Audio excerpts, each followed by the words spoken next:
Hey, Josh here. We've possibly all said something that could be considered hypocritical at one point in our lives, but does that mean we're all hypocrites? What happens if you change your mind? Does that make you one? Before we find out, let's very quickly look at the definition of a hypocrite. A hypocrite defined by dictionary.com is a person who pretends to have virtues, moral or religious beliefs, principles, etc. that they do not actually possess, especially a person whose actions belie stated beliefs. A hypocrite didn't always mean this. It used to actually mean an actor. This article by psychologytoday.com explains it. Hypocrites were simply actors who on stage had to pick the right words and right tones to give shape to a writer's fantasy. The word hypocrite, from the neutral amalgam of the prefix hypo, meaning under, and the verb krinion, meaning to sift or decide, pointed to the ability to sift through or decide upon the right words to use. With hypocrite meaning actor, the meaning of hypocrisy in rhetoric and debate was used as a means to understand each side of an argument, setting on one side one's own position in order to give more space to a stranger's argument to understand it better. The word hypocrisy began to hold a negative meaning in the 4th century BC, when hypocrisy meant politics. Say what? The great orator Demosthenes ridiculed his rival Aeschines because he had been a successful actor and politician. His career as an actor and a politician made him the perfect hypocrite, impersonating characters on the stage and delivering political speeches to his audience. I'll talk more about the connection between hypocrites and politics later, but for now, let's understand what makes a hypocrite a hypocrite. Here are 7 possible signs of how to recognize a hypocrite by psychopathfree.com. Number 1. Do as I say, not as I do. Their actions never seem to match up with their charming words. They have extremely high expectations in you but don't seem to follow those standards themselves. Here's a quote similar to this sign. I no longer listen to what people say. I watch what they do. Behavior never lies.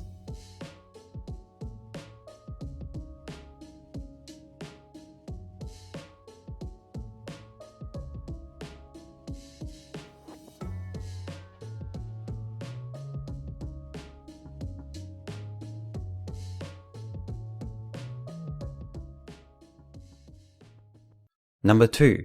The rules apply to others, but they do not apply to me. They believe they are above the law, both legally and ethically. They feel entitled to behave however they choose, but others must be kept in line at all times. We see this in politics every single day, when our elected officials stomp across the morals they enforce upon everyone else. Have a look at this. And now leaders in cities and states across the U.S. have implemented restrictions on business and travel and leisure activities during the pandemic. But a handful of elected leaders, including those seen here, have skirted their own coronavirus rules. Some even contracted the virus after attending larger gatherings than permitted. Their messaging has been clear. Wear a mask, stay 6 feet apart, and most importantly, stay home. But more and more politicians seem to be flouting their own guidance and orders, creating a political problem for some of the most vocal leaders in the fight to contain the coronavirus. I'm shocked to find that gambling is going on in here. You're winning, sir. Oh, thank you very much. Some other examples I've found include Boris Johnson, Matt Hancock, and Gladys Berejiklian. If they can't even follow their own rules, why do they expect everyone else to follow them? Did they think nobody would find out or that they would get away with it? The third sign is, it is always someone else's fault. It's not their fault for lying. It's your fault for being so petty and pointing out their lie. Number 4. Anyone who points out my wrongdoings should be punished. I will make that hypocrisy hurt. When all else fails, you must be punished. So you learn not to point out their lies anymore. This can be done through triangulation, cheating, and most commonly, the silent treatment. Number 5. They're the perpetual victim. Their bad behavior always has sob-story roots. They hate drama, and all they've ever wanted is some peace and quiet, and yet they provoke more drama than anyone you've ever known. Number 6. They're condescending, patronizing, and superior. They speak down to you as if you are intellectually deficient and emotionally unstable. They laugh when you try to express yourself, dismissing any concerns you might have as hypersensitive and crazy. And last but not least, number 7. Hypocrites have excuses for everything. You'll find that they spend a lot more time excusing their behavior than ever actually improving it.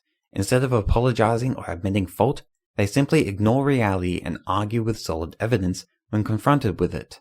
Some people might believe that a hypocrite isn't that bad, and to that, I say try living with one. It sucks. Welcome to my life.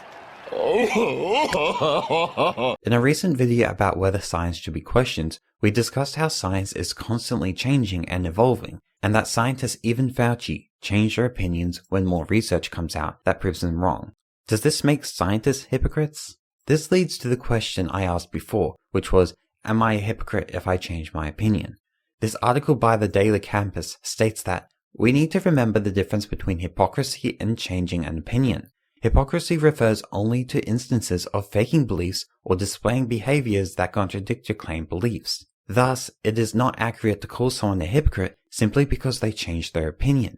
If your views change and you acknowledge the change, you're not being disingenuous, even if it may feel like it.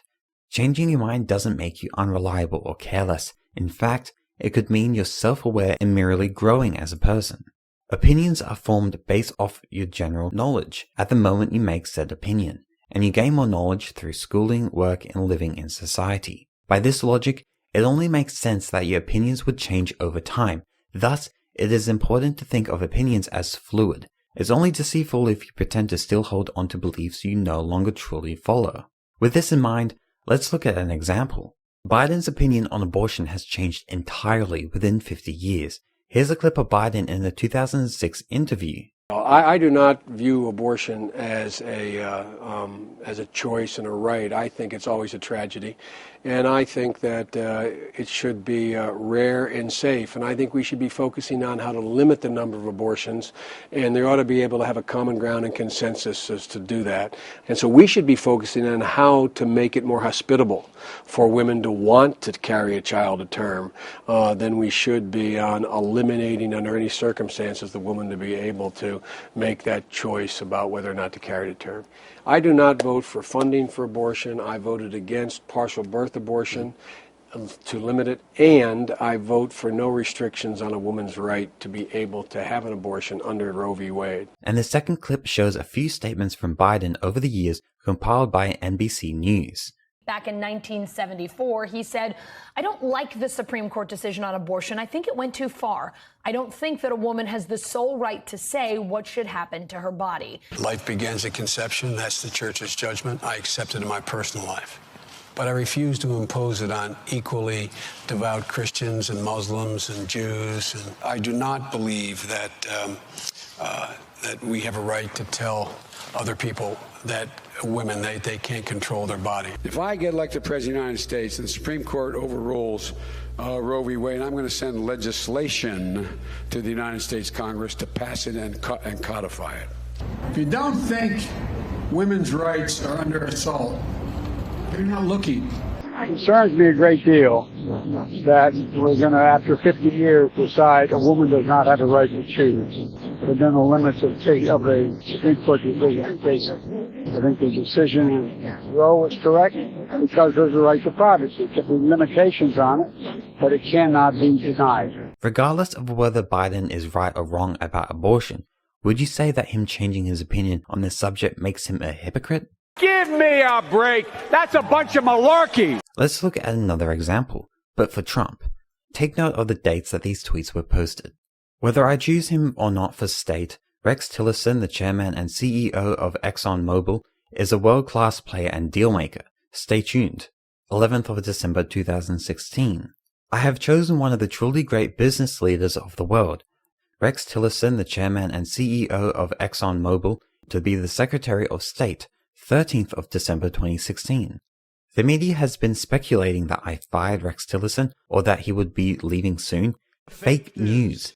He's not leaving, and while we disagree on certain subjects, I call the final shots. We work well together, and America is highly respected again. 1st of December 2017. Mike Pompeo is doing a great job.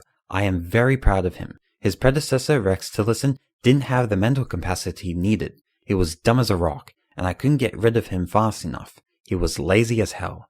Now it is a whole new ball game. Great spirit at stake. 7th of December 2018. These 4 tweets happened in a 2-year period. Did Trump know he would fire Rex Tillerson when he made the 3 tweets? Does this show Trump being a hypocrite, or just him changing his mind? What about all of you watching? Let's say you didn't want to press the like button, and I ask for you to consider pressing the like button if you're finding this video to be informative and you do it. Does that make you a hypocrite? I don't think so. And if you've done it, thank you.